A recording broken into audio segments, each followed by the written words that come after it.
7장을 한번 같이 읽어보도록 하겠습니다. 시작.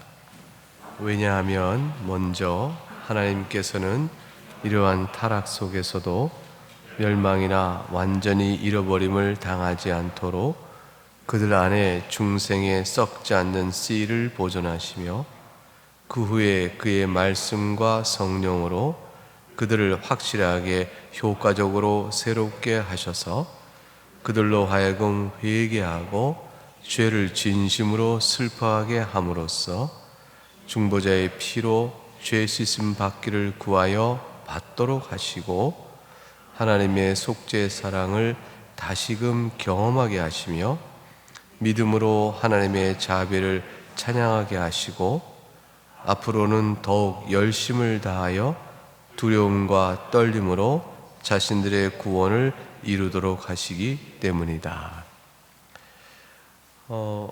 하나님께서 중대한 죄를 범한 하나님의 자녀를 어떻게 회개하여 바른 길로 돌아오게 하시는가? 하나님이 행하시는 신령한 영적 방식에 대해서 신앙이 설명하고 있습니다. 6강은 하나님의 자녀가 중대한 죄를 범하는 일이 있어도 결코 멸망에 자기를 내던지기까지 버리지 아니하신다라는 결과적인 약속을 주고 계시고, 그리고 7장은 그러한 일들을 이루어 가시는 하나님의 방식, 일하심의 방식, 영적 방식을 설명하고 있습니다.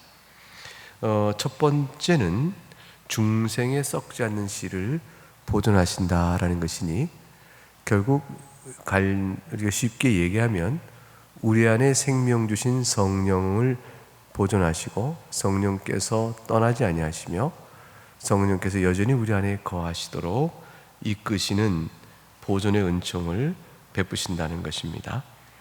그래서 그 성령께서 그 다음 문장에 하나님의 말씀을 사용하여 그 심령을 부드럽게 만드시는 것이죠.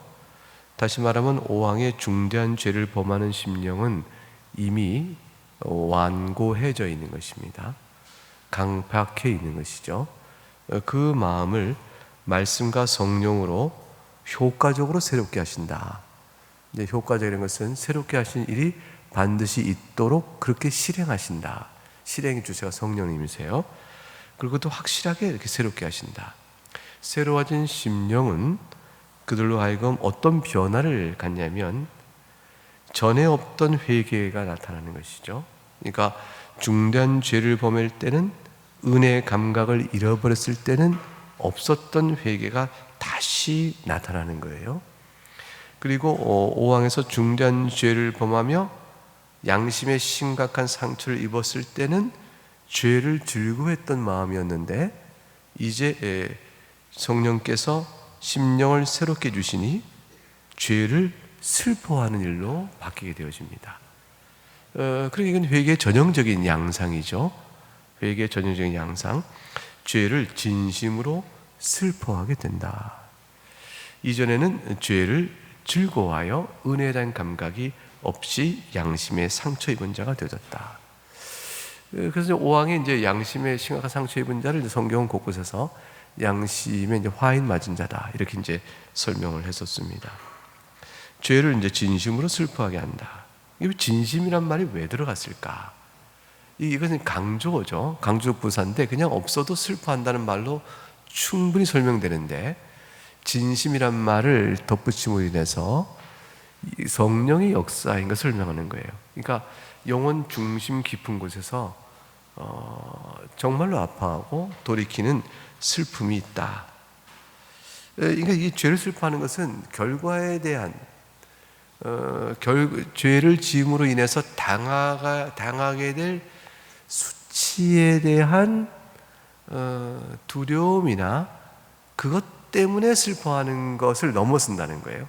죄 자체에 대한 슬퍼함을 말해서 진심의 슬픔이 들어갑니다. 그러니까 아이가 이제 부모에게 뭘 잘못했을 때 잘못 잘못함으로 인해 받을 벌이 두려워 잘못했어요 하는 것과 잘못한 사실과 그 내용에 있어서 부모를 거슬리고 행한 자기의 행위나 마음의 성질로 인하여 슬퍼하는 것은 조금 다른 거죠. 그러니까 아이는 되게 이제 매 맞는 게 무서워서 잘못했습니다 라고 하고요, 좀 더 성숙하면, 철이 들면 부모의 마음을 상하게 한 것을 인해서 마음에 슬퍼하는 데까지 나아가듯이, 죄를 진심으로 슬퍼한다는 말의 의미는 그런 의미를 내포하고 있다. 그래서 진심이란 말이 그 안에 표현되고 있다 할 수 있습니다. 그래서 하나님을 아프게 하고 하나님께 범한 일로 인한 슬픔이 마음속에서 있다. 그래서 죄를 슬퍼한다고 되어 있지, 죄로 인하여 받을 형벌을 슬퍼한다고 되어 있잖아요. 그러니까 그 목적어가 왜 죄로 되어 있을까? 이제 죄로 인하여 당할 형벌의 고통 때문에 슬퍼한다, 그것이 아니죠. 이게 이제 회개하고 맞물리는 건데, 요한계시록 이제 16장에 보면 천사가 7대접을 땅에 부는 하나님의 심판의 내용이 계시록 16장에 가득 담겨져 있는데, 거기에 보면 넷째 대접, 다섯째 대접 이렇게 부어주는 과정 속에 하나님께서 불의 심판을 내리세요. 불의 심판을 내리는 그 심판의 성격을 하나님이 다 태우시는 진멸의 심판을 내리시는데, 성경 뭐라 써있냐면, 그런데 그럼에도 불구하고 저들이 회개하지 아니하더라. 하나님의 이름을 비방하고 모독하며 그들이 여전히 죄를 즐거워하고 회개치 아니하더라, 이렇게 되어 있어요. 그러니까 하나님의 이름을 왜 비방하냐면, 하나님 내리시는 벌의 심판과 재앙 때문에 하나님의 이름을 비방하는 거죠. 그러니까 그 재앙으로 인한 이를 감리며 슬퍼함은 있지만, 그 재앙을 내리시는 하나님의 공의의 이유인 죄 자체로부터의 돌이킴과 회개는 없더라. 그게 이제 계시록 16장에 나와 있는 악의 모습의 본질이에요. 그러니까 마귀와 귀신과 짝하 행한 악인들은 다 하나님께 대하여 공의를 빙자하여 저항할 때 하나님 내리신 심판의 결과가 가혹하다, 또는 이건 지나치다, 이런 등등으로 이제 저항을 하게 되거든요. 그 저항의 내용 속에는 공의를 빙자해 하나님과 토론하겠다 이렇게 하지만, 사실은 죄에 대한 인식이 없어서 나오는 행동이죠. 그러니까 죄가 하나님을 기쁘게 하지 않는 일이다라는 사실을 아는 사람은 하나님께서 내리시는 매나 그 형벌에 대해서 무겁다, 가볍다, 이렇다 말을 못하게 돼 있는 거예요. 왜냐하면 죄 성질이 뭔지를 아니까. 그래서 다 엎드려 받게 되어지는 것이죠. 이게 이제 마귀들은 그렇지 못했다. 그러니까 진정한 회개가 없었다. 이게 이제 특징이에요. 근데 이제 하나님께서는 성도에게는 격은 심령 안에서 하나님을 슬프게 하고 하나님을 괴롭게 한 그거에 대한 마음을 받아 저들이 진심을 슬퍼한다, 이렇게 되어 있습니다. 그게 이제 회개하고 맞물려 있어요. 회개는 슬퍼니까 그러니까 그 회개란 말에 갖고 있는 핵심적인 요소는 죄의 슬퍼함, 이렇게 돼요. 죄의 슬퍼함, 그리고 하나님을 사랑함. 적극적으로 하나님을 향해 마음을 내어드리는 것이고, 부정적으로 소극적으로는 죄를 슬퍼합니다, 이렇게 되어 있습니다. 하나님이 그 일을 이루신다는 거예요. 근데 이거는 이제 거의 기적이죠. 왜냐하면 5항에서 보게 되면 은혜에 대한 감각이 없으니까 죽은 자와 같은 거예요. 감각을 잃었다. 누가 감각이 없어요? 죽은 자는 감각이 없고 산 자는 감각이 있습니다. 그러니까 감각을 잃는다, 때때로 감각을 잃는다 했으니까 때때로 영적 생명이 없는 거와 같을 정도로 보인다, 이렇게 되는 거죠. 그러니까 거의 죽은 거와 같다. 완전히 죽지는 않습니다. 왜냐하면 성령께서 계시니까. 근데 감각을 때때로 잃어서 때때로 죽은 자와 같다. 이렇게 정도까지 감각이 없어져요. 그러니까 불가능이죠. 사람들 볼 때는 저 사람은 돌이키는 거 불가능해. 이제 불가능이 되어진 상황인데, 그런데 이제 하나님께서 하시는 일입니다. 새롭게 하셔서 회개와 슬퍼함이 있게 한다. 그러면 이런 일이 되어지면, 어떻게 이제 영혼의 새로움이 생길 수 있겠어요?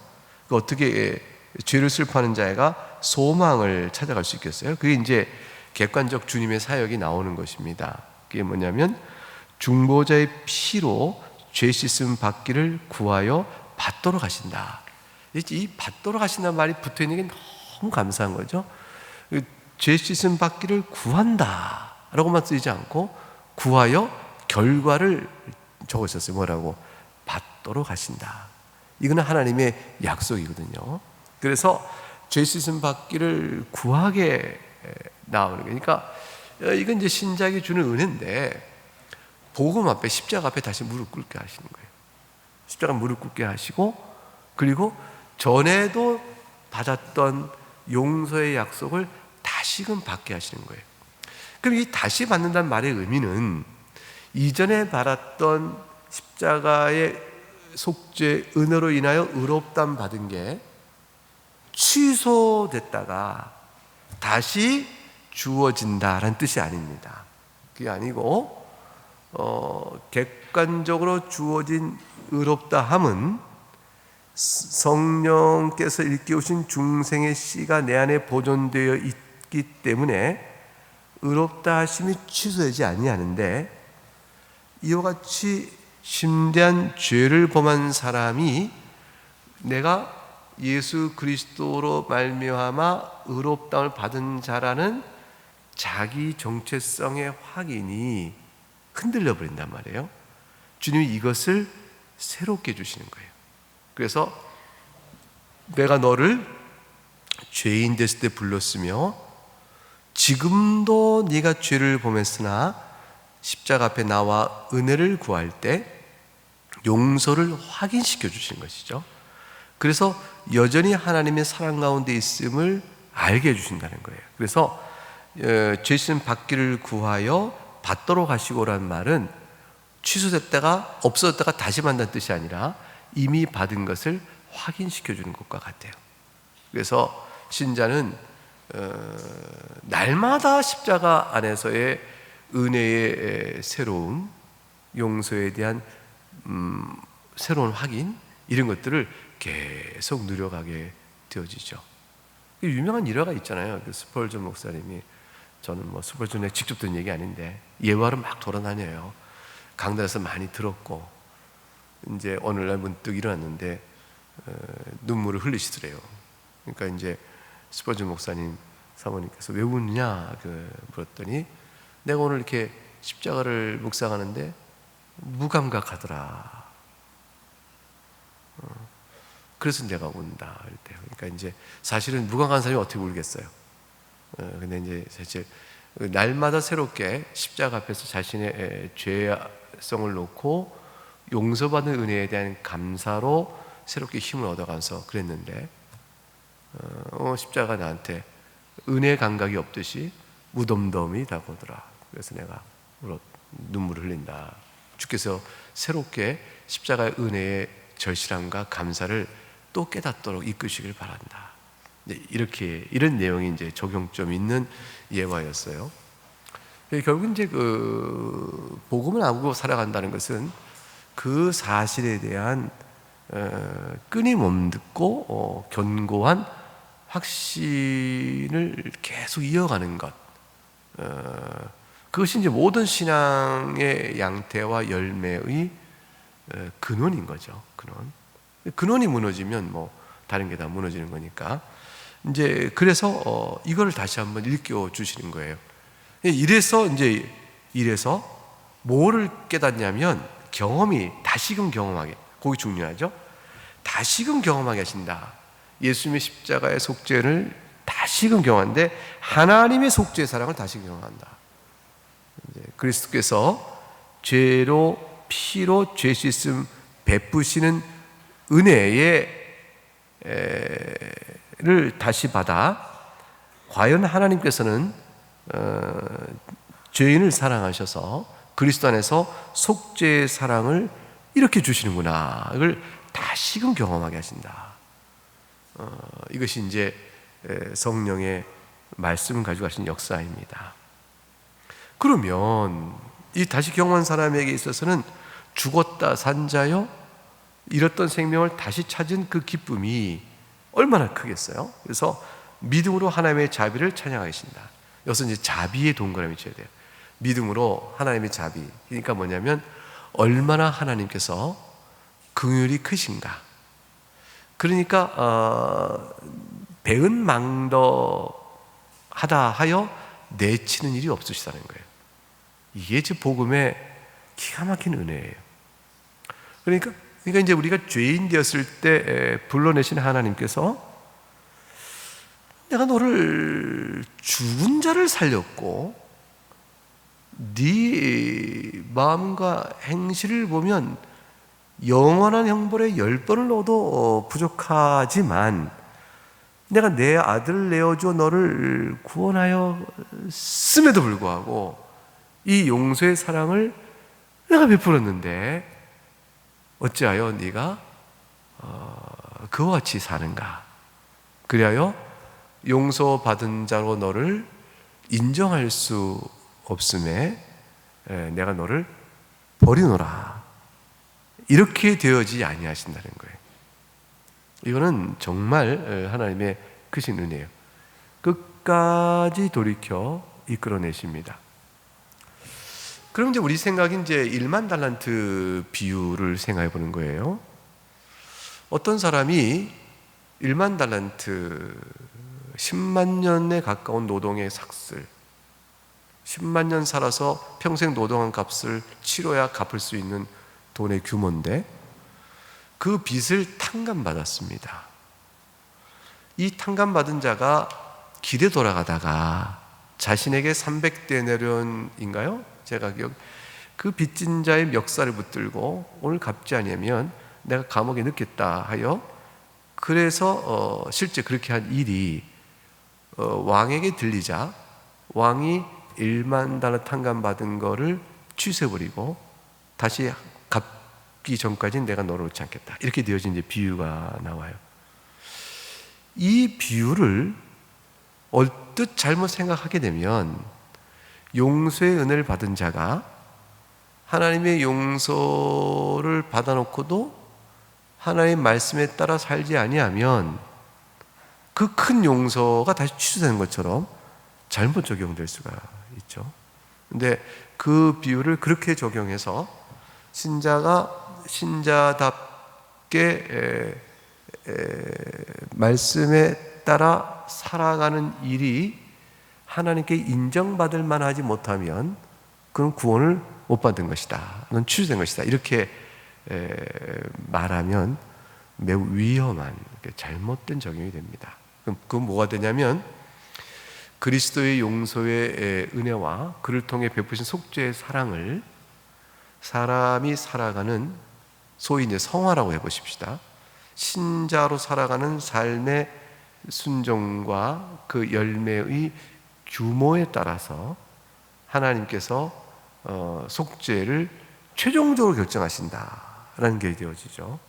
그러면 결국은 그리스도의 약속은 순종을 통해서 최종적으로 구원을 확정짓기 위한 하나의 전제요 출발에 불과한 게 되시고 종착점은 상관없게 되어지는 것이에요. 그러니까 그리스도의 십자가의 은혜가 처음이자 끝이 되는 것이 아니고 처음만 있는 것이죠. 그러니까 자, 용서를 했으니 지금부터 남은 인생 동안 잘 하나님의 말씀 순종하여 하나님께 인정하실 만한 선을 행하여 그리하여 나중에 구원을 받으시기 바랍니다. 이렇게 되는 거예요. 이렇게 되는 구원은 성경적 구원이 아닙니다. 그건 다른 복음입니다. 그럼 1만 달란트 비유는 무엇을 의미하는 것인가? 용서받은 사랑이 얼마나 큰가를 일깨워주시는 거예요. 그러면서 용서받은 사랑에 대해서 가벼이 여겨 용서받았다는 사랑에 대해서 가벼이 여겨 작은 일에서 자신이 완악한 마음으로 살아가는 자의 이중성과 외식을 설명하시는 것이죠.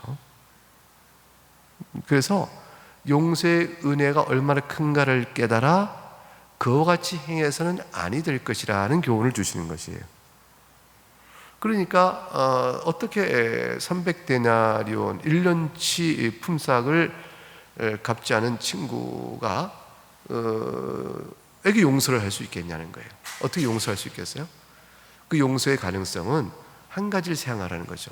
그게 뭐냐면 오늘 설교 본문과도 관계된 내용인데 1만 달란트 빚진 것을 탕감받은 것을 생각하라라는 데 있어요. 그걸 생각지 못하면 불가능한 일이 되어진 것이죠. 그래서 하나님 편에서의 취소가 아니고 용서를 받은 자 편에서의 행할 바를 교훈하시는 것이라, 그거를 이해하셔야 할 것입니다. 그래서 다시금 경험하게 하시고 믿음으로 하나님의 자비를 찬양하게 하는 겁니다. 그래서 신자 가운데서 평생의 찬양 속에서 하나님의 자비를 찬송하지 않을 자가 없어요. 그러면 어떤 변화가 생기냐면 실천적 변화가 생깁니다. 앞으로는 더욱 열심을 다하는 거죠. 열심을 다하여가 진심으로 슬퍼하면 진심과 맞물려 갑니다. 다 영혼 중심이며 마음을 보시는 거예요. 두려움과 떨림으로, 이 두려움과 떨림은 뭐 때문에 생기는 것이겠습니까? 이렇게 결코 나태하거나 영적으로 나태하거나 게으르지 않은 것이죠. 즉 긴장을 하게 되는 것입니다. 아하, 언제라도 오한과 같은 죄의 미끄러짐이 있겠구나, 이거를 생각하게 되고 그 두려움과 떨림으로 이 말씀에게는 자신을 보고서는 의의 근거가 없고 자신에게는 실행의 능력이 없다는 사실을 아는 거예요. 그 자신의 능력이 아니고 하나님의 능력이요, 성령의 능력이요, 그리스도의 보살핌을 바라보는 거니까 여기에 두려움과 떨림이라는 영적인 긴장이 있어요. 이 두려움과 떨림은 율법적 멍해가 아니고요, 복음 안에서 주는 경외심입니다. 그러니까 이제 그 점이 또 차이가 나는데, 율법의 멍해로 인한 두려움과 떨림은 정죄받아 영원한 형벌에 내던질 것, 다시 구원에서 떨어질 것이라는 위협 앞에의 두려움과 떨림이에요. 율법의 두려움은 율법을 순종하지 아니함으로 구원에서 끊어질 것이라는, 그래서 영원한 정죄에 이를 것이라는 두려움과 떨림인데, 여기서 말하는 두려움과 떨림은 그것과 정반대되는 것입니다. 왜냐하면 하나님의 자비를 찬양이요, 하나님의 속죄 사랑을 경험한 것이요, 이렇게 된 것이기 때문에 이때 두려움과 떨림은 용서받은 자가 복음으로 인하여 그 안에서 하나님을 경외하는 두려움과 떨림이에요.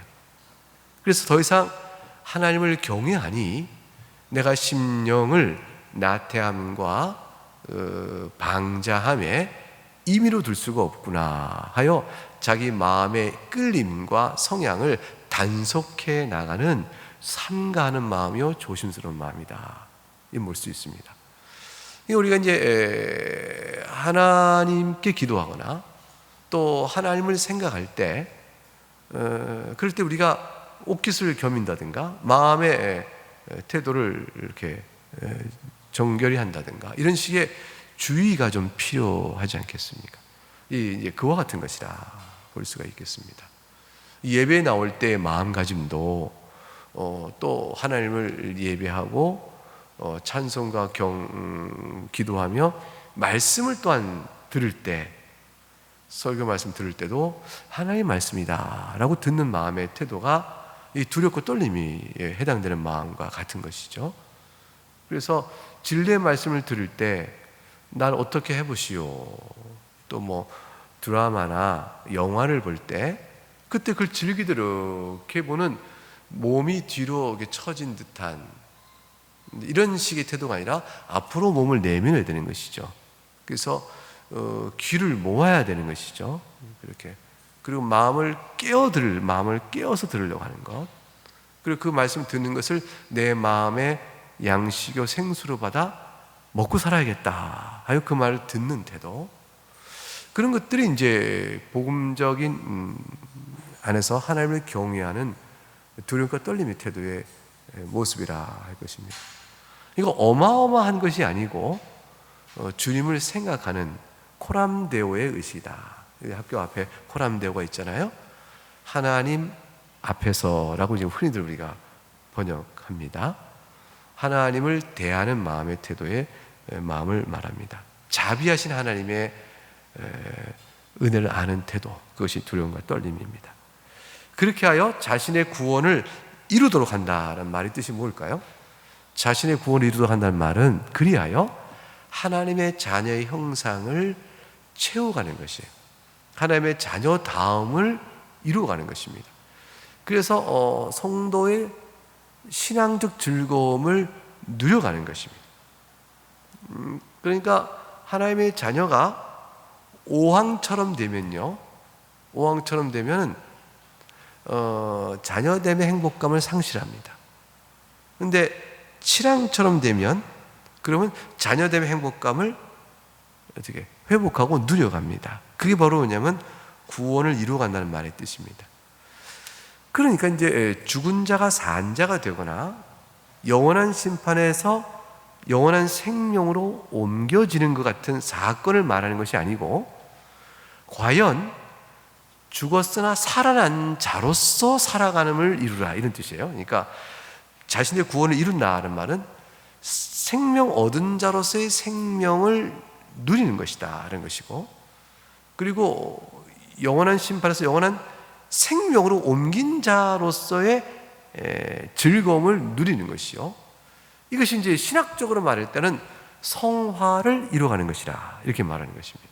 그래서 여기서 구원을 이룬다는 것은 칭의 사건이 아니고, 의롭다함을 간주받는 것이 아니고, 의롭다함을 간주받은 자가 실제적인 변화를 거쳐 하나님의 아들로서의 형상을 이루어감으로 하나님께 영광을 돌리는 복된 신앙의 또는 경건의 열매를 맛봐 누려가는 것, 그것을 이제 구원을 이루어간다, 이렇게 말하는 것입니다. 그래서 이것은 성화적 의미에서의 구원을 이루어가는 것이라, 이렇게 이해를 하는 것입니다. 그래서 구원은 이미 이제 넓은 의미에서는 의롭다함을 받는 것뿐 아니라 신자다워지는 것도 구원의 은혜이기 때문에 그렇게 말할 수 있다. 성경은 그렇게 표현하고 있다, 이렇게 이해할 수 있겠죠.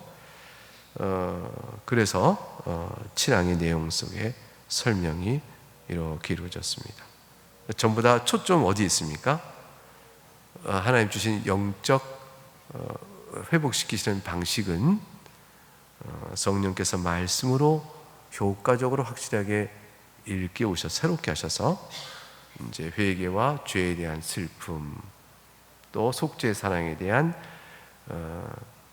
경험의 새로움, 예수 그리스도의 용서 은혜에 대한 인식의 회복, 그 다음에 하나님의 자비의 찬양, 다 어떻게 되어 있어요? 이게 다 복음적인 소들입니다. 이 부분은 신자답게 신자로 살다가 실족한 이뿐만 아니라 사실 모든 사람들을 위해서 주고 있는 말씀이라 보고 있는 것이죠.